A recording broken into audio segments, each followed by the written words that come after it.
suami? Semenjak saya menikah, saya tidak diberikan nafkah. Saya cuma ketika keperluan rumah tangga diantarkan langsung dibayarkan di sana. Tapi kalau untuk pegang uang saya Untuk pisah rumah itu per kapan juga? pisah rumah, sebenarnya bukan pisah rumah. Saya keluar dari rumah itu karena disuruh suami untuk mengantarkan anak-anak saya itu ke Bali untuk sekolah. Tetapi sampai di Bali, betapa kagetnya saya, betapa sedihnya saya, anak-anak saya sudah dikeluarkan dari sekolah, alasan sekolah tidak dibayarkan uang sekolah beberapa tahun oleh ayahnya. Ayahnya tidak bisa dihubungi, email, telepon, WhatsApp tidak bisa. Akhirnya dengan keputusan yang sangat berat, anak-anak saya 3 orang dikeluarkan dari sekolah. Tetapi yang nomor 2 masih bisa selamat karena keluarga saya menolong. Jadi yang nomor 1, nomor 2 itu dikeluarkan dari sekolah.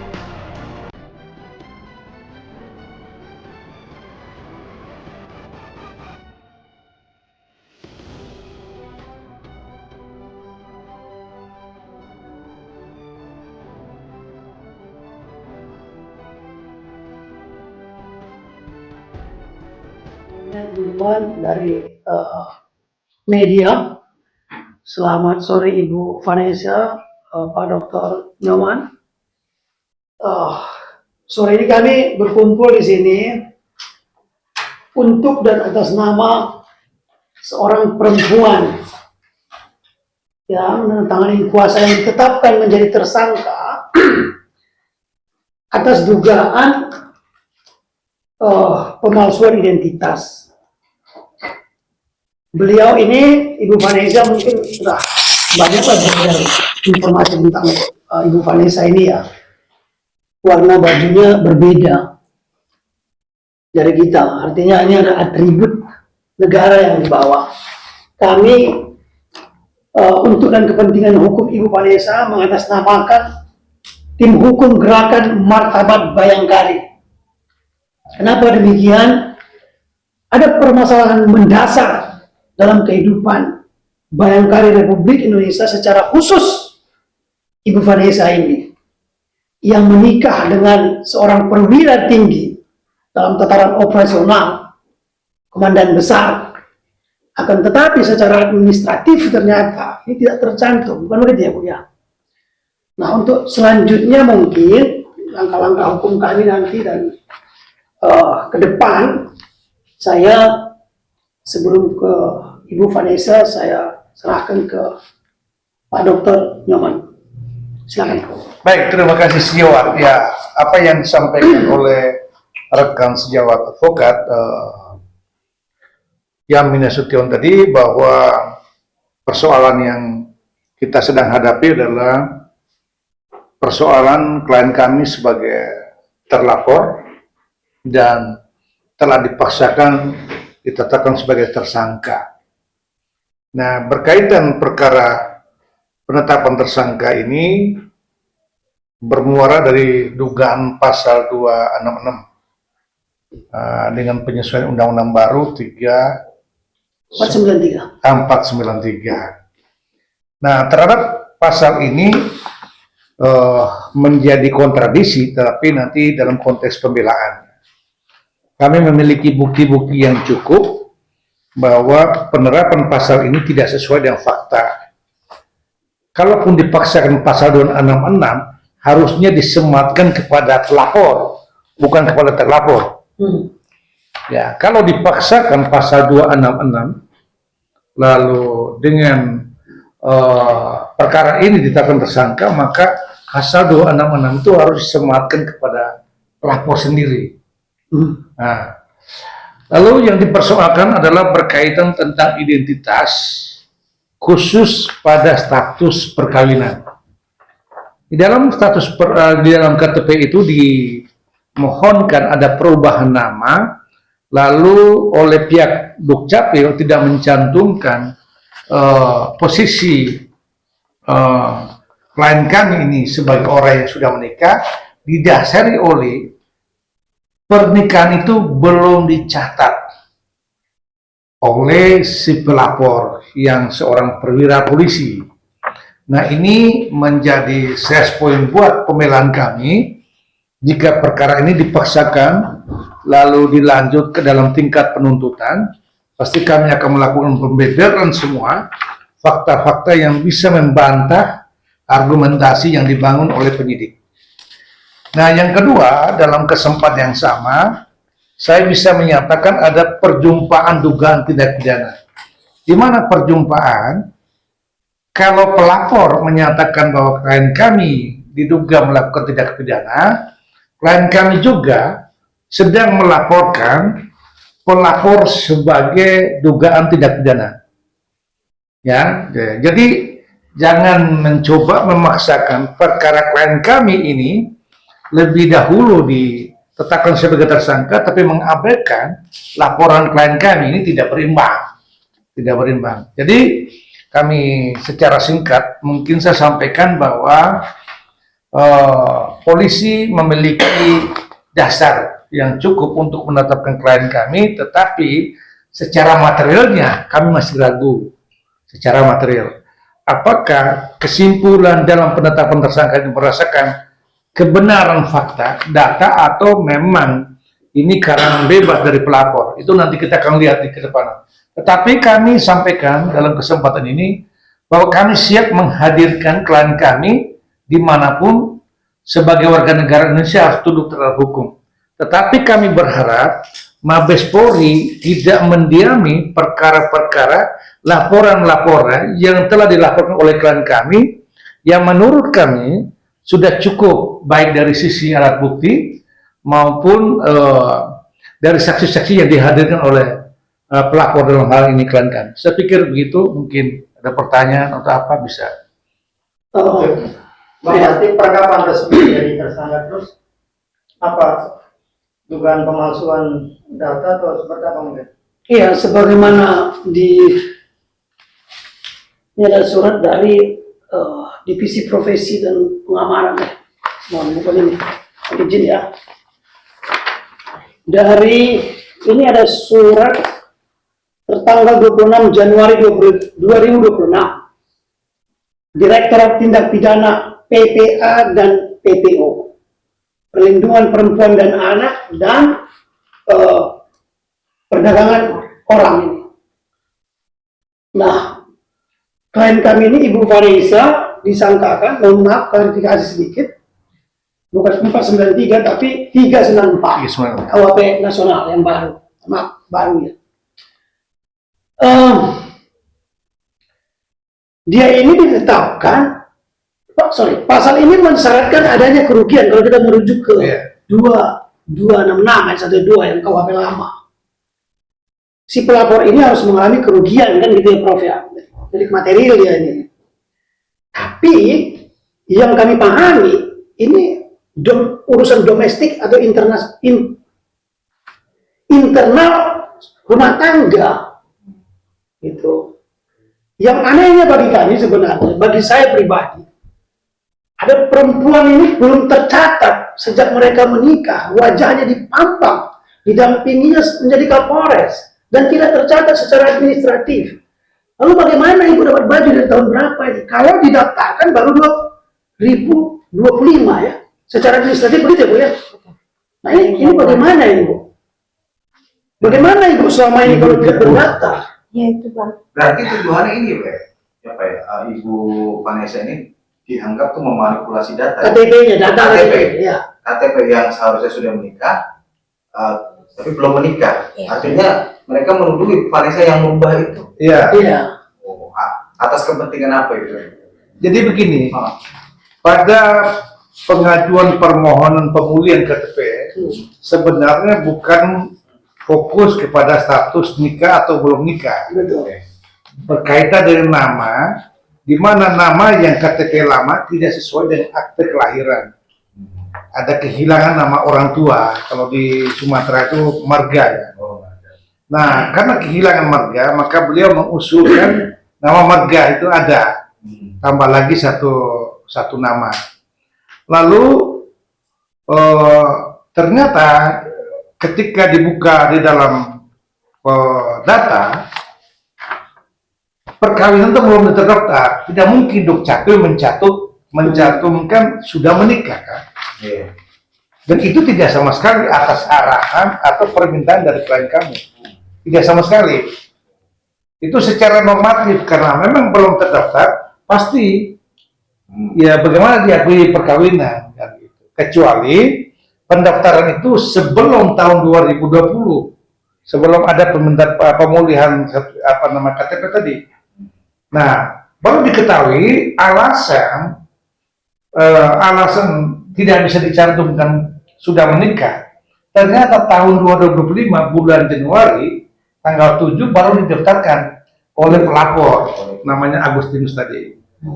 Secara administratif. Secara administratif gitu loh. Nah ini kan menjadi siapa ya? Kita bisa katakan bahwa maladministrasi nikah di tahun 2026, nikah di tahun 2006,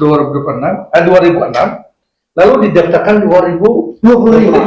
Lalu bagaimana status menurut dimensi negara terhadap istri yang mendampingi beliau selama bertahun-tahun? Ini kan menjadi suatu apa ya? Kontradiksi lah. Kontradiksi. Ada keanehan lah ya gitu.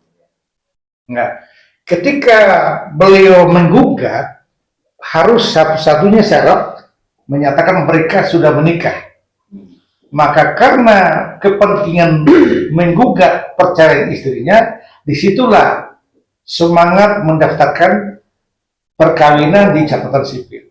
Ini menjadi sejarah baru dalam dunia administrasi negara ya. Dan ini berimplikasi hukum, menyambung penjelasan dari Pak Dr. Nyoman tadi. Implikasi hukumnya besar. Kenapa? Tunjangan fasilitas seorang polisi bertambah. Ya. Tentunya ini uang negara kan bertambah ya sekitar berapa persen ya. Kalau dia untuk kesejahteraan keluarga. Kalau saya baca ada media nih ya, judulnya pamit AKBP Agustinus Christmas diminta terus promosikan pariwisata Alor. Tahun 2022, 6 Februari gitu ya, Bu ya. Foto Ibu kan ada di sini, Bu. Ada. Kalau di daftar tahun 2025 secara administratif, artinya Ibu ini menjadi istri Kapolres di Alor ini. Nah, terdaftar ini, Prof. Ya, secara menteri negara. Saya justru yang dirugikan. Ini buruk sekali kepolisian Republik Indonesia seperti ini. Kalau tidak diakui secara administratif negara. Kalau baru didaftar tahun 2025 untuk kepentingan gugatan tersebut ya, Bu. Ya, betul. Makanya tadi saya tanyakan apakah baju ini baju palsu atau asli, ternyata enggak ada secara resmi. Iya. Sampai tahu kan gitu kan ada di pasar Senen atau di mana. Ternyata resmi, gitu Bu ya. Ini Senin banyak, Bang. Buruk sekali kepolisian Republik ini. Memalukan, bagi saya memalukan. Bagaimana dengan anak mereka? Bagaimana tunjangannya? Kalau tidak terdaftar secara catatan sipil, bagaimana ini tunjangannya ini bisa keluar? Bagaimana wajah ibu ini bisa terpampang di media? Pamit mundur. Kenapa dasar itu dikriminalkan dia? Sejak 2026 tidur bareng gitu kan. Dan ini kami juga mendapatkan info cukup banyak, sudah dilaporkan. Bagaimana yang disampaikan oleh Pak Dokter tadi, kita ingin tegaskan itu kepada kepolisian Republik Indonesia, Pak Kapolri khususnya, ya, Pak Jenderal Listio Sigit, para Presiden, para Jenderal Listio Sigit untuk memperhatikan ini perwira. Ini memalukan. Kalau terhadap seorang yang berbaju bayangkari, ya ini bayangkari ini kan organisasi khusus resmi yang mempunyai ART sendiri secara resmi untuk dalam hal kepolisian. Kalau terhadap seorang bayangkari aja seperti ini, bagaimana dengan masyarakat biasa nih, Prof? Mungkin dari saya itu kali ya. Ibu mungkin ada yang mau disampaikan atau Prof? Kalau ada pertanyaan. Ya, Bu Vanessa seperti apa mungkin ketika Bu Vanessa sekarang dijadikan tersangka? Ya. Perasaan sedih atau sebenarnya kaget atau gimana? Pertama-tama saya sedih karena saya malah berupaya untuk keadilan penelantaran anak saya yang dilakukan oleh suami saya. Ada pembelian ijazah palsu yang dilakukan oleh suami saya. Tetapi kenapa sampai sekarang anak saya nggak sekolah dari tahun 2022 sehingga hari ini malah saya ini tersangkakan? Di mana ini? Di mana perlindungan? Di mana mengayomi masyarakat? Bayangkari sendiri dikorbankan seperti ini. Ada anak bangsa yang juga anggota Polri punya anak. Justru hak asasi untuk bisa bersekolah ditelantarkan dan ibunya yang berjuang mendapatkan kriminalisasi seperti ini. Di mana perlakuan dan perlindungan untuk keluarga Polri, Bayangkari, seperti itu. Bu, ini kan berawal dari curhatan cuitan ibu yang akhirnya didengar masyarakat terkait penelantaran, terus tidak ada nafkah ya. Ya, betul. Nah, itu kejadiannya dari kapan sih Bu? Boleh kita flashback lagi gitu Bu? Terus apa perjuangan ibu saat itu gitu? Flashback lagi, saya dari pertama menikah, saya nggak pegang gaji. Karena suami saya yang pegang. Saya mungkin baru tahu akhirnya ternyata kenapa. Mungkin dokumen-dokumen inilah akhirnya saya tidak diperkenankan untuk pegang gaji. Dan sudah beberapa kali suami saya itu melakukan perselingkuhan yang mengakibatkan anak saya itu tidak dibayarkan uang sekolah. Seperti itu, dikarenakan akibat dari dikeluarkan dari sekolah 2022, terjadilah pembelian ijazah untuk menutupi penelantaran anak dalam pendidikan. Itu anak saya yang pertama diberikan ijazah, saya ada bukti. Dan anak saya yang nomor 3 sehingga sekarang tidak bisa bersekolah karena saya tidak bisa mendaftarkan Dapodiknas secara resmi. Inilah yang saya berjuang hingga saat ini. Tetapi kenapa saya justru mau dibungkam? Ini hak saya sebagai ibu, hak saya sebagai perempuan, hak hak anak saya. Dan saya ini kan Bayangkari. Kenapa saya tidak bisa mendapatkan keadilan ataupun dilindungi secara institusi Bayangkari juga? Mungkin kalau dari pernikahannya itu sudah berapa lama dan apakah dari sebelumnya itu pas di saat pernikahan itu tidak secara resmi, kan kalau kita tahu itu pernikahan secara siri dengan anggota itu pernikahan siri. Nanti saya jelaskan. Tidak. Pernikahan saya dilaksanakan di gereja katedral. Setelah itu pada tanggal 13 Mei. Setelah itu diadakan pedang pora. Kenapa diadakan pedang pora? Artinya sudah dilakukan pernikahan secara kedinasan. Itu sudah dilakukan semuanya. Iya. Sudah. Berarti resmi Bu ya? Resmi. Tahun 2006. 2006. Bu, di usia pernikahan keberapa Bu Ibu mengetahui kalau suami Ibu tuh berselingkuh itu Bu? Dari saya hamil 3 bulan anak pertama sudah ada kejadian seperti itu. Tetapi saya masih memaafkan. Dan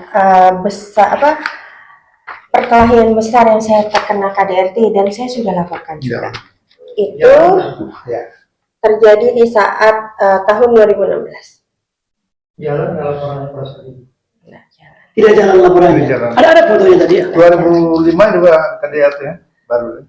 2026 ini tanggal 30 November kemarin 2005. ada kejadian KDRT. Saya Sudah sudah divisumkan, sudah dilaporkan. Ya, baik saya Tapi tambahkan. hubungan masih sebagai suami istri sampai sekarang atau Sudah bisa. Secara hukum negara masih. masih? Iya. belum, masih sah, masih Bayangkari. Ya, saya tambahkan sedikit bahwa ada beberapa perjumpaan dugaan tidak pidana ini kan sebenarnya kami juga sedikit kaget laporan justru dari Pak Agustinus sebagai pelapor, perkaranya dipercepatkan naik lalu ditetapkan sebagai tersangka. Itu oke lah, kami tidak berpersangka buruk terhadap cara kerja penyidik. Tapi kami menagih juga terhadap laporan-laporan yang diajukan oleh klien kami, termasuk secara khusus tentang kekerasan terbaru. Pada tahun 2025 akhir itu ada penganiayaan terhadap klien kami dan di visum, hasil visumnya memang ada lebam yang akibat dari benturan benda tumpul. Nah, yang kedua, kalau kita berbicara tentang terlantar, harusnya sampai hari ini klien kami statusnya sebagai istri masih memiliki hak untuk memperoleh biaya penghidupan, baik itu terhadap dirinya sebagai seorang istri maupun anaknya yang sekarang dalam pengawasan dan pengasuhan dari ibunya. Tapi sama sekali dari klien kami, pengakuan klien kami tidak pernah diberikan nafkah. Sementara ada dugaan ada teman hidup lain bersama yang bersangkutan, dan ini mungkin menjadi asal muasal pengabaian kewajiban sebagai seorang ayah terhadap anak hasil dari perkawinan ini. Ini yang kami sesali, bahwa tindakan-tindakan dugaan pidana ini dilakukan oleh orang yang memahami hukum. Orang yang memahami hukum, maka bisa saja perkara laporan klien kami tidak berjalan baik karena memang ada abuse of power ya. Di sana ada kekuasaan yang absolut sehingga lebih menekan terhadap pelaporan dirinya dibanding mengangkat di mana klien kami sebagai korban. Kalau kita melihat dari 266 harus ada kausalitasnya berdampak kepada kerugian. Itu jauh lebih tidak serius ya. Jauh lebih tidak serius. Yang lebih serius adalah persoalan penelantaran anak, dan yang kedua persoalan kekerasan dalam rumah tangga. Kami masih menggunakan kekerasan dalam rumah tangga, bukan penganiayaan menggunakan pidana umum, karena statusnya memang pernikahan sah, baik terikat dalam hukum agama, hukum negara maupun hukum kanoni Katolik. Karena di dalam perkawinan Katolik itu secara ketat pengaturan hukum kanoniknya, sehingga orang boleh bercerai secara negara, tetapi di kanonik itu tidak bisa terlepas begitu saja. Maka bagi orang pernikahan Katolik itu tidak bisa mudah diceraikan dan tidak pernah akan diceraikan seperti itu. Jadi kami menghimbau teman-teman media bahwa kasus ini menjadi perhatian serius karena korban seorang ibu bayangkari. Yang kedua, dugaan pelaku itu adalah perwira tinggi yang sejatinya tidak boleh melakukan tindakan-tindakan yang di luar dari konteks hukum. Saya pikir begitu. Berarti abang menduga ada perlindungan khusus dari instansi terkait bang ya, atas kasus ini bang ya, dari pelapor. Ya, yang pertama, apapun hubungan suami istri, ayah dan anak itu kan tidak terlepas profesinya, dan kami sudah melaporkan ke Propam berkaitan tentang itu. Yang kedua, karena klien kami memperoleh intimidasi secara verbal dan terakhir kekerasan fisik pada akhir tahun 2025, maka kami meminta perlindungan lembaga saksi dan korban sebagai lembaga yang intens melindungi terhadap klien kami sebagai pelapor, sebagai korban yang saat ini coba dikriminalisasi supaya perkara klien kami ini dihentikan dalam upaya-upayanya, tangisan-tangisannya dengan cara ditetapkan sebagai tersangka, dan dimungkinkan ketika kami menghadirkan klien kami itu bisa ditahan. Nah, ini menurut pandangan kami tidak adil, sengaja mengkriminalisasi klien kami untuk membungkam suara kebenaran di mana memperjuangkan hak anak dan selaku istri yang sah, begitu. Bu, balik lagi ke Ibu Vanessa. Bu, mungkin